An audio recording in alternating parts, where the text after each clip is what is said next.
Bueno, hoy es 23 de abril del 2026.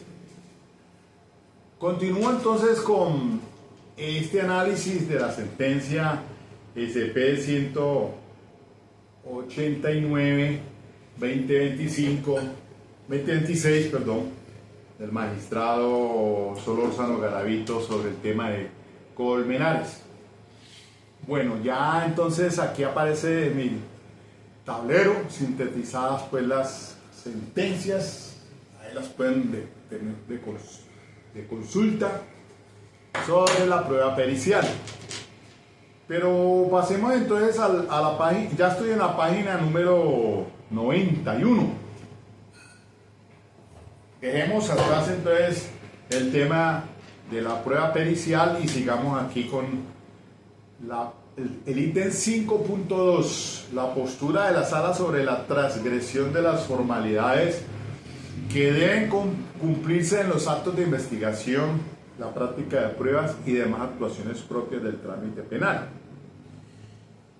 Sin desconocer que los diferentes requisitos establecidos en el ordenamiento jurídico buscan desarrollar aspectos medulares de la actuación penal, entre ellos la materialización de las garantías debidas a las partes e intervinientes y la obtención de la mejor evidencia posible. Este es un tema importante, el de la mejor evidencia posible. Mire, es que voy a hacer énfasis en ello. ¿Cuál es la mejor evidencia posible? Ya hay pronunciamientos de la Corte Suprema de la doctora Patricia Salazar Cuellar sobre las reglas de la mejor evidencia.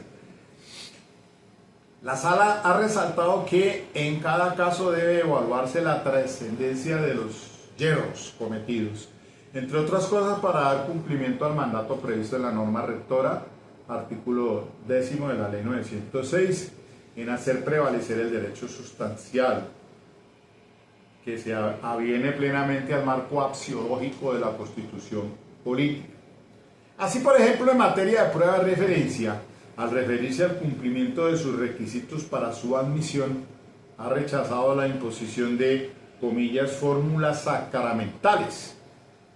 Y por esa razón, entonces, hoy en día en la preparatoria, pues entran de pleno derecho esas declaraciones rendidas antes del juicio oral por los menores en delitos de carácter sexual, para que sean utilizados en el juicio oral, bien sea para refrescar memoria o para la figura del testimonio adjunto. Muchas veces los menores, para no revictimizarlos, pues según la edad pues que tengan, es importante entonces que entre sin tanta formalidad sacramental, para resaltar que el análisis debe centrarse en el cumplimiento de los requisitos que permiten materializar los derechos a la contradicción y confrontación y en general al debido proceso. Y aquí se cita una sentencia SP 1875 del 2021,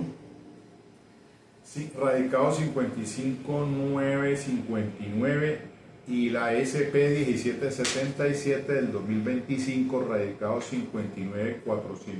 Bueno, acá ya no las tengo ahí en el papel ahora. Igualmente ha sostenido una línea sólida sobre la cadena de custodia, para concluir que la alegación de yerros en los respectivos protocolos no es suficiente para desestimar una evidencia.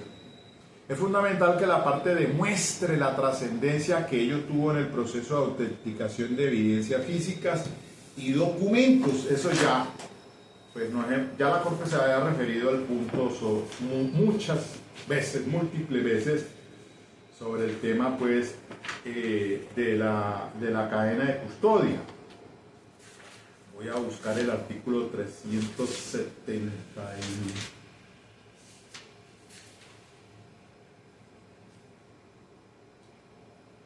A ver, bueno, lo anterior, ya le cito el artículo, lo anterior bajo el entendido de que la autenticación de una evidencia consiste en demostrar que es aquello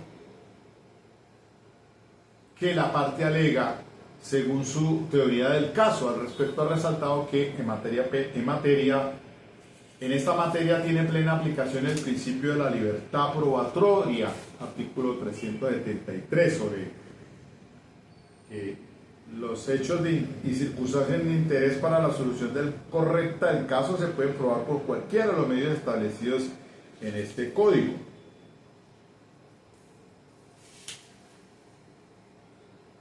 Que inspira todo el ordenamiento procesal penal, y ahí citan un radicado 43.916 y el radicado 5. Ese del 43.916 es del 2016 y el radicado 54.784 del año 2020.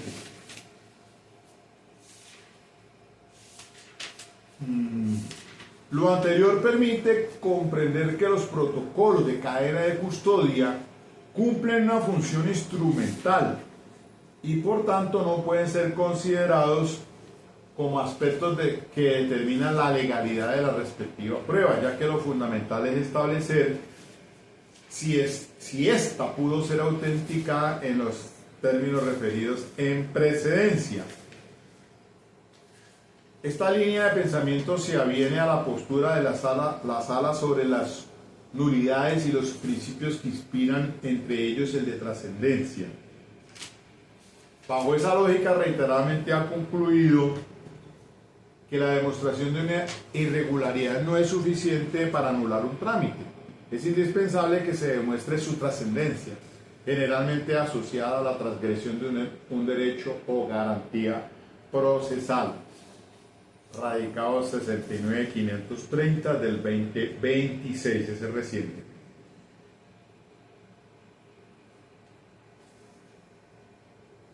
Como ya se indicó, la obligación de evaluar la trascendencia de la transgresión de protocolos, reglamentos y demás requisitos previstos en el ordenamiento jurídico también se aplica para los actos de investigación. En este caso, para el procedimiento de sumación realizado por Duque. Según se verá, la utilización de un cuchillo de cocina, la ubicación de parte de los restos en una caja de cartón, la presencia de personas que no tenían el atuendo adecuado, aspectos que referidos por el tribunal no pueden conducir automáticamente a la desestimación del dictamen. Era imperioso que los juzgadores analizaran estas situaciones en su justa dimensión y asumieran con rigor el análisis de una opinión experta, aisladamente y en conjunto con las otras pruebas practicadas durante el juicio oral. Los 5.3, aquí ya entonces habla sobre los testimonios sobre la causa de la muerte de Luis Andrés. Causa de la muerte de Luis Andrés.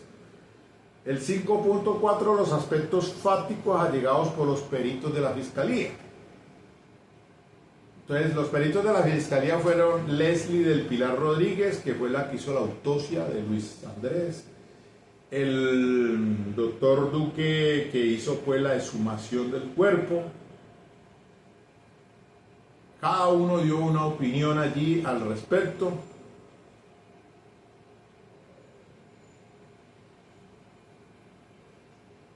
Y entonces, básicamente, el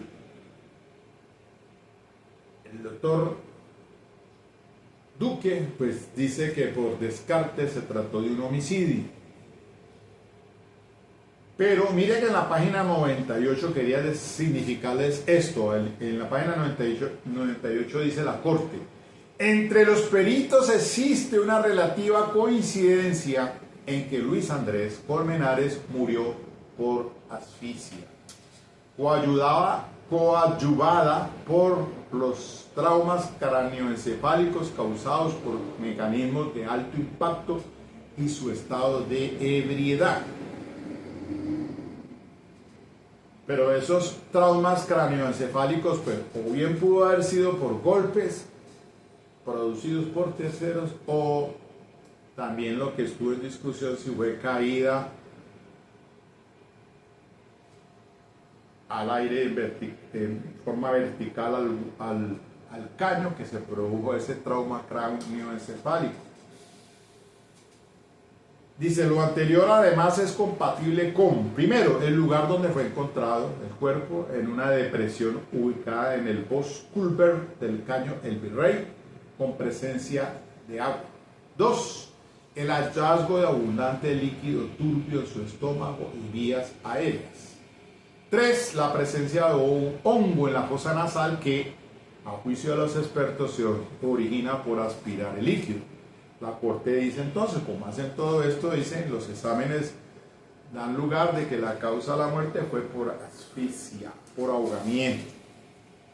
Dicho esto de la múltiple prueba técnica llegada a la actuación, la sala entiende que en el fondo los puntos de controversia giran en torno a los siguientes aspectos. Primero, los presuntos, dice, errores en el procedimiento empleado por Máximo Duque Piedrahita y su trascendencia. 2. Las circunstancias que rodearon las lesiones y fracturas encontradas en el cuerpo de Luis Andrés. A ella se refiere tanto Duque, Leslie como Botella. En concreto, los posibles mecanismos que las produjeron.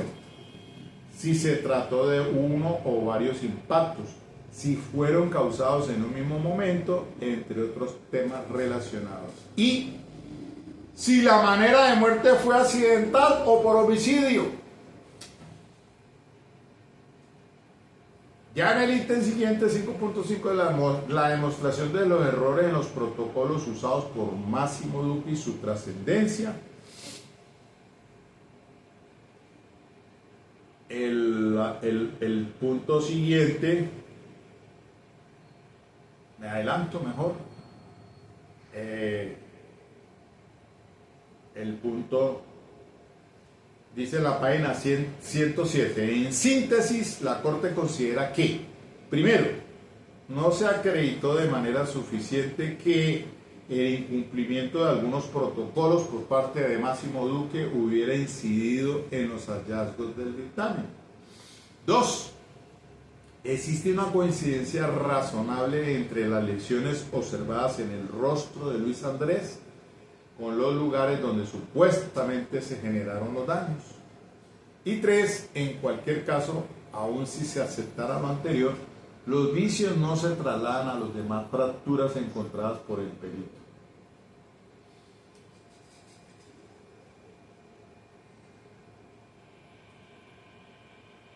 La valoración conjunta de los dictámenes periciales, 5.6.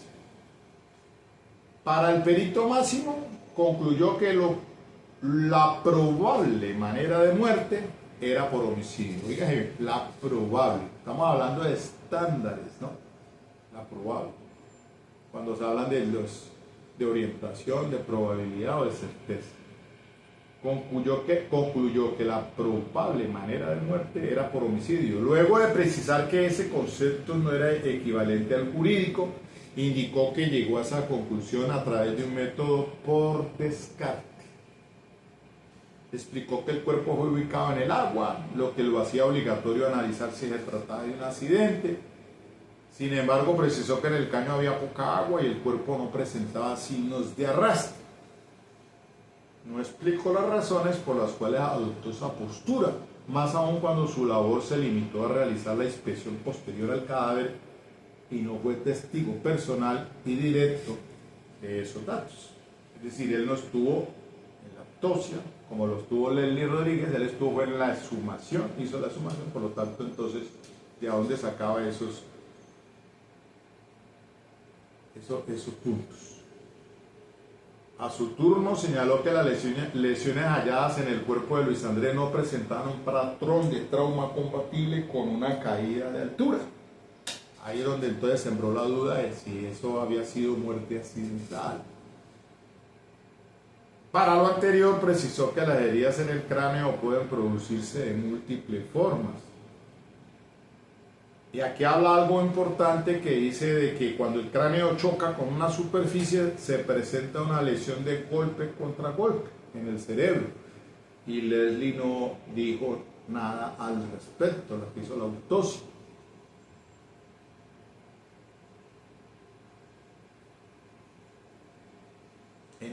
Pero en este caso, según lo descrito por Leslie del Pilar Rodríguez, no se hallaron lesiones macroscópicas en el cerebro compatibles con el patrón golpe contra golpe. Por eso ellos entonces coincidan de que no había sido una caída. Además precisó que tampoco existía evidencia de una caída de altura, como cuando una persona cae a 90 grados y se golpea contra el piso. En estos casos podría evidenciarse una lesión en el área de la columna que funge como un pistón, lo que descartó ante la inexistencia de lesiones en la parte superior de la bóveda del cráneo. Por eso entonces la defensa pues trajo sus peritos pues para plantear un posible causa por accidente de caída, y por esa razón entonces de las huellas de arrastre y todo el tema ese que se discutió también. En síntesis, basó su experticia en la confluencia de varios datos, entre ellos hablo de Máximo Duque, el bajo caudal del agua, la falta de signos de arrastre; 3, la inexistencia de conducta suicida; 4, la ausencia de lesión golpe contra golpe; 5, las características y ubicación de las lesiones; y 6, los posibles mecanismos. Eso lo llevaron a concluir al médico perito forense del fiscal por descarte, que técnicamente tenía que haberse planteado una manera de muerte homicida en ese caso. Y ahí fue la de Troya. Porque pues entonces la defensa no contrainterrogó a Máximo Duque, ni tampoco lo impugnó credibilidad, ni tampoco realizó prueba de refutación. Entonces lo que dice la corte pues que dejó huérfano a los jueces como para que tuvieran una perspectiva más clara sobre lo que se discutía, porque sin embargo pues hablamos de una hipótesis plausible alternativa que siembra la duda, que es la que llevó la defensa. Punto 5.7, los aspectos que generan incertidumbre. Mire, por eso la defensa pues fue más robusta en ese punto, para pues que se absolvieran a Laura por duda razonable. De acuerdo con lo aportado por los demás expertos, la sala advierte lo siguiente: en primera medida, Leslie del Pilar Rodríguez, Yocasta Brugal y Miguel Celio Botella, a diferencia del perito Duque, coinciden en que la lesión principal, ubicada en la ceja derecha, no es compatible con huella patrón. Y ahí hablan pues de las señales del boxeador, que la no sé qué cosa. Bueno, sigo avanzando en los puntos más relevantes. Por lo tanto, concluyó que probablemente se trató de un único evento compatible con caída, en donde existieron varios puntos de impacto que coinciden en los lugares donde se encontraban las fracturas en el cuerpo de Luis Andrés Colmenares. Agregó que las demás lesiones, entre ellas la inframentoniana, podían ser explicadas por un arrastre del cuerpo en atención al lugar donde fue hallado. Por eso la defensa enfiló baterías, pues, por demostrar que eran lesiones causadas por caída al vacío, por su estado de embriaguez y las huellas de arrastre que pudo generar el caudal del caño. La Corte entonces fija su postura en el punto 5.8. En primer lugar, puede darse por probado que Luis Andrés murió por asfixia por inmersión, al haber aspirado agua del caño. Ello es compatible con el hallazgo de alto contenido de líquido turbio en sus vías respiratorias y en su estómago, así como la presencia de hongo en fosa nasal que, como lo indicaron los expertos, es indicativo de la aspiración de esa sustancia cuando la persona se encuentra viva. A su turno también es compatible con el lugar donde fue encontrado Luis, la humedad en su ropa y la presencia de maceración en sus manos propio del contacto con el agua. La sala anticipa que existe una duda insalvable sobre el origen de las lesiones causadas a Luis, pues con la prueba obrante en el expediente no es posible concluir que hubieran sido causadas por terceros. Ahí entonces hace un análisis. Como es notorio, la aceptabilidad de su ciencia bajo esa metodología por descarte solo permite aproximarse a un grado de probabilidad. Se refiere a Duque, a Máximo Duque. No da certeza. De ahí entonces la evaluación pues del por qué de acuerdo con el 417, pues se le debe preguntar cuáles técnicas utilizó. En todo caso, sus planteamientos fueron debatidos razonablemente a través de la prueba técnica llegada por la defensa, lo cual genera una duda insalvable que impide aceptar sus conclusiones. Buen trabajo de la defensa en ese aspecto, pues por lo menos. En efecto, los pilares en los que apoyó su pericia fueron puestos en entredicho por los otros expertos a través de argumentos que la sala entiende perfectamente plausibles.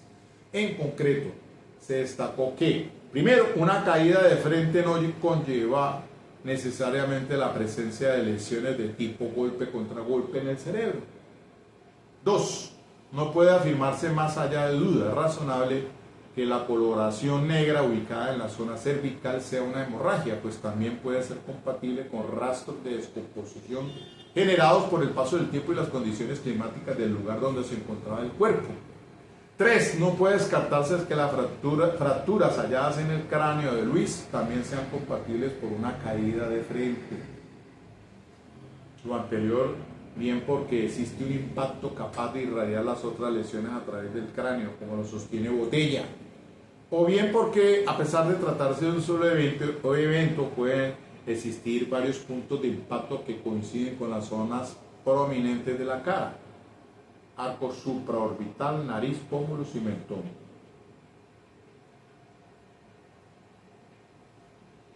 Eso pues analizó la Corte. 5.4. Las otras evidencias. Ya vamos por acá. Aspectos fácticos allegados. Las otras evidencias. 5.9. Tengo yo 5. Como se explicó, la prueba técnica no es concluyente para determinar la manera de muerte de Luis. En todo caso, esta incertidumbre tampoco se logra superar con el estudio de las demás evidencias que se incorporó a la actuación. En efecto, para la Fiscalía, en líneas generales, los otros hechos indicadores que soportan el homicidio son: primero, la imposibilidad de que su cuerpo pudiera ser arrastrado en el caño; 2, que los bomberos no encontraron a Luis cuando hicieron la primera búsqueda; 3, las supuestas falsas versiones entregadas por Laura.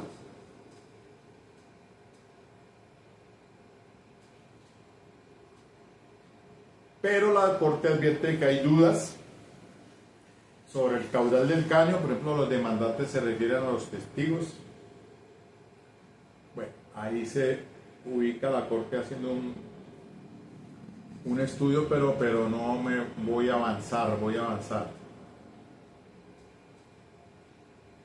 Y el volumen de agua, que el arrastre, que bueno, no. Voy a avanzar. La postura de la sala sobre este tema. Entonces, 6.1 ya. Postura de la sala. La sala se ha ocupado reiteradamente de las declaraciones y manifestaciones realizadas por fuera del juicio oral, entre otras cosas para precisar los requisitos de admisibilidad y la manera como pueden demostrarse su existencia y contenido. De ahí cita la sentencia 46.153 del 2015 de la doctora Patricia Salazar Cuellar. En primer término, como ya se indicó, ha señalado que en ocasiones ese tipo de manifestaciones pueden constituir un hecho jurídicamente relevante, como sucede, por ejemplo, en los casos de falso testimonio, injuria, calumnia, entre otros. Cuando las declaraciones tienen ese carácter de hecho jurídicamente relevante, su existencia y contenido se incorpora al tema de prueba. Ese aspecto factual puede ser demostrado con cualquier medio de conocimiento idóneo, entre ellos una prueba testimonial. En esos casos, cuando un testigo percibió directa y personalmente, artículo 402, que el procesado hizo la declaración que, por ejemplo, materializa la injuria o la calumnia, según la hipótesis de la Fiscalía, puede ser convocado al juicio oral para que declare sobre ese aspecto, sin que se presenten problemas de prueba de referencia o testimonio de oídas. En efecto, se trata de un hecho jurídicamente relevante que pudo percibir por el sentido del oído, de la misma manera como alguien puede percibir un apuñalamiento con el sentido de vista.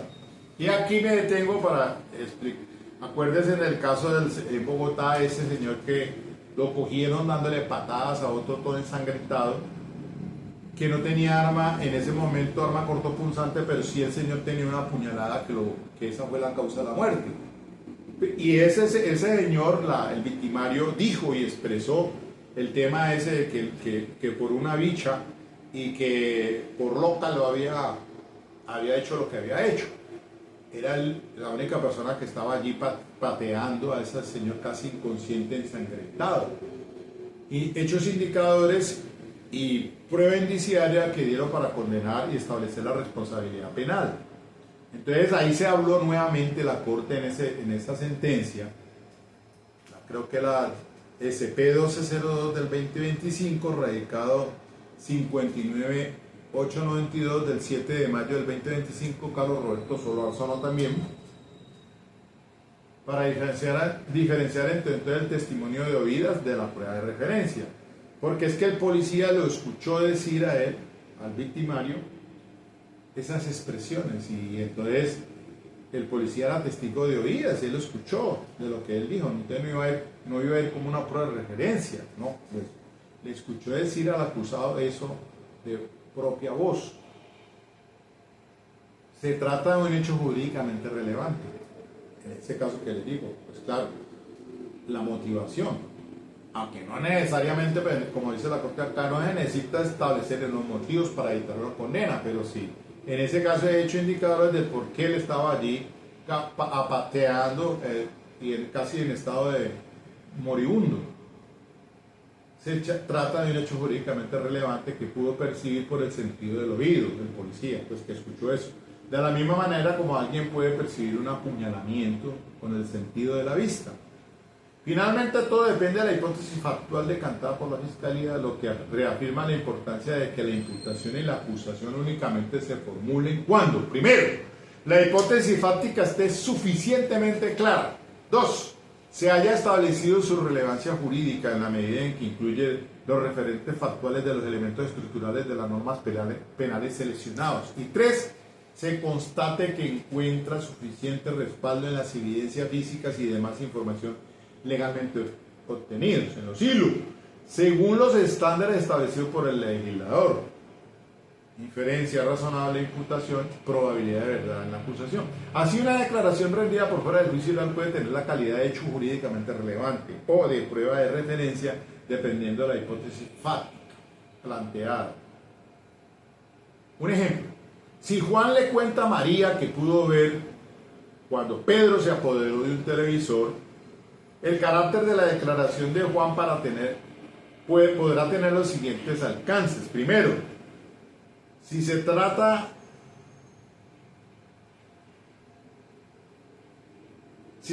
de un juicio adelantado en contra de Juan por el delito de calumnia, la declaración rendida por fuera del juicio oral constituiría un hecho jurídicamente relevante.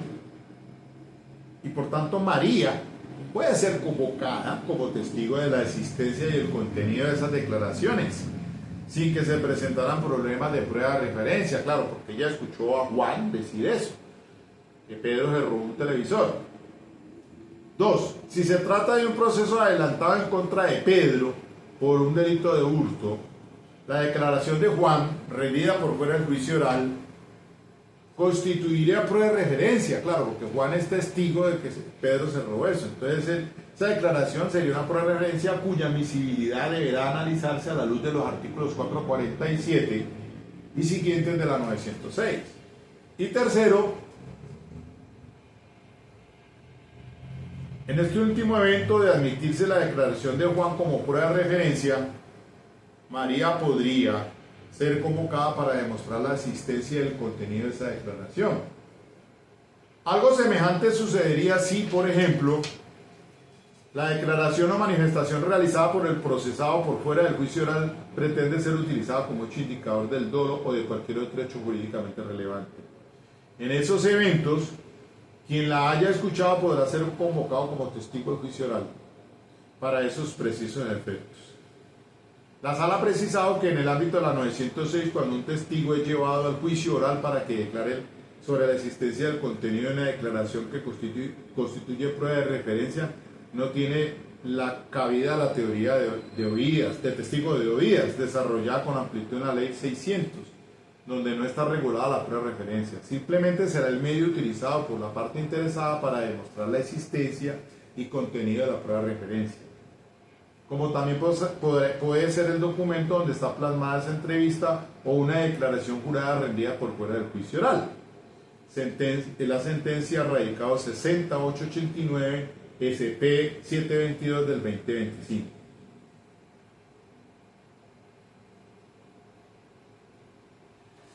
El caso sometido a estudio de la sala, ítem 6.2, lo analiza la Corte.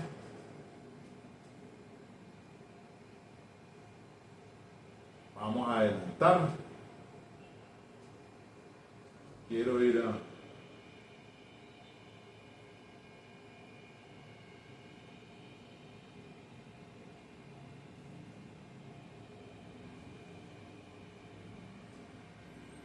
Vuelve otra vez a analizarse aquí que Laura pudo haber respondido por encubrimiento, por los hechos indicadores, pero pues ya no puede ser responsabilizada penalmente porque eso prescribió.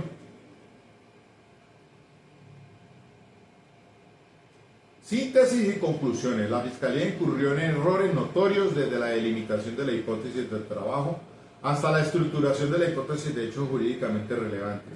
La ambigüedad en ese ámbito siempre fue notoria, pero no supo definir si Laura debía responder como coautoría impropia del homicidio de su amigo Luis Colmenares o si fue testigo de los hechos y optó por ocultar la verdad. 2. Finalmente, a partir de una valoración errática de las evidencias con las que contaba, optó por imputarle a esta procesada el delito de homicidio sin considerar los elementos estructurales de un cargo o a título de coautora. 3. Lo anterior al parecer con el propósito de presionar a Laura, para que delatara a supuestos autores materiales del homicidio del joven Colmenares. 4. Aunque tuvo la oportunidad de hacerlo, no corrigió estos errores en el interreno comprendido entre la imputación y la acusación. 5. Estos hierros se vieron reflejados en los constantes cambios con los cargos, tanto en lo fáctico como en lo jurídico. Luego de insinuar un supuesto dolo eventual, se llegó a la conclusión de una responsabilidad bajo la comisión por omisión o omisión impropia del artículo 25. Y así sigue entonces la Corte precisando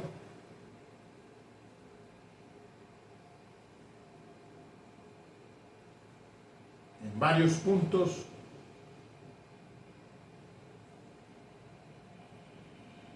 y finalmente dice: las contradicciones atribuidas a Laura no tienen la entidad suficiente para concluir que les mintió a las autoridades con una finalidad ilegal. 23. En este caso se hace evidente la importancia de que la Fiscalía actúe rigurosamente en el cumplimiento de sus obligaciones constitucionales y legales. La falta de rigor en la delimitación de la hipótesis factual, su relevancia jurídica y el respaldo que encuentran las evidencias físicas y demás información legalmente obtenida afectan los derechos de todos los involucrados, como se explicó a lo largo. En suma, las razones expuestas a lo largo de este proveído, aisladamente o en su conjunto, permiten concluir que no es posible casar la sentencia absolutoria emitida en ambas instancias a favor de Laura Milena Moreno Rodríguez por el delito de homicidio agravado. Resuelve no casar el fallo emitido el 30 de abril del 2021 por el Tribunal Superior de Bogotá, que confirmó la absolución de Laura Milena Moreno Ramírez por el delito de homicidio agravado. Igualmente se mantiene incólume la extinción de la acción penal por prescripción decretada a favor de Jessy Mercedes Quintero Moreno. Copie, notifíquese y cumplas. Carlos Roberto Solórzano Garavito, presidente de la sala. Finalmente cierro este espacio. Bien, el análisis allí de esa decisión. Les queda de estudio toda esa jurisprudencia que ha citado aquí en esta extraordinaria decisión de la Corte Suprema de Justicia, que es de criterio de orientación para los jueces buen fin de semana y vayan a Valledupar, que eso va a estar bueno.